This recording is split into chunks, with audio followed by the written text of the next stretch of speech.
Sino ba nabangga? Ikaw nabangga? Siya nabangga. Ah, siya nakabangga. May paliko na ako eh.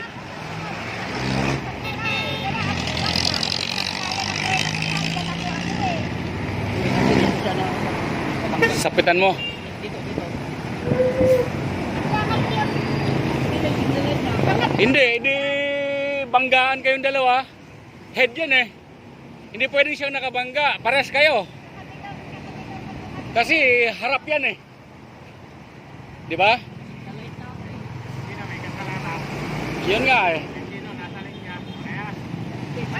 Ay, problema mo talaga. Dapat kasi ito ay priority. Antayin mo na maging clear.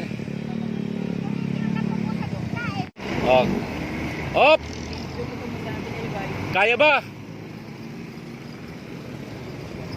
Pakiramdaman mo kung kaya.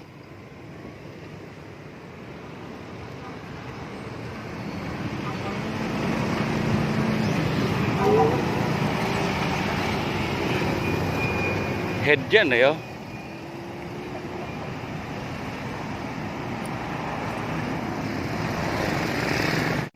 Mga kaatake, good morning mga kaatake. Pagkatapos ho ng 10 araw na laboy, bike naman tayo mga kaatake. Hindi pwedeng mawala itong vision na to eh.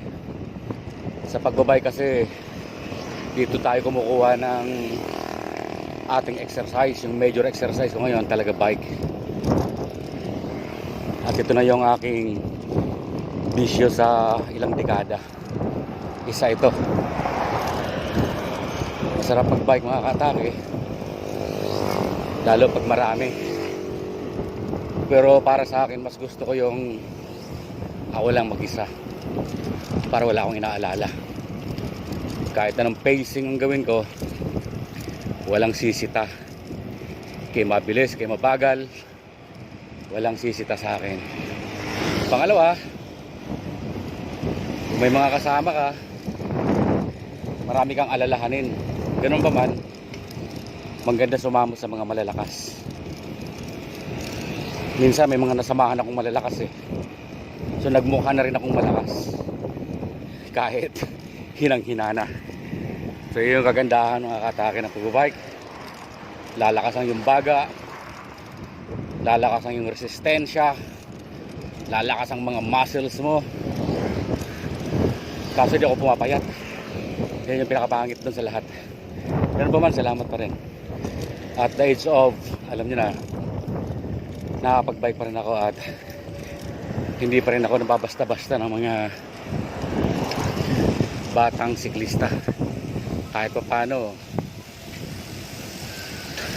tumatabas pa rin ako ng mga batang siklista. Pasanayan lang yan eh. Kaya mag-bike tayo, tuloy tayo sa pag-bike.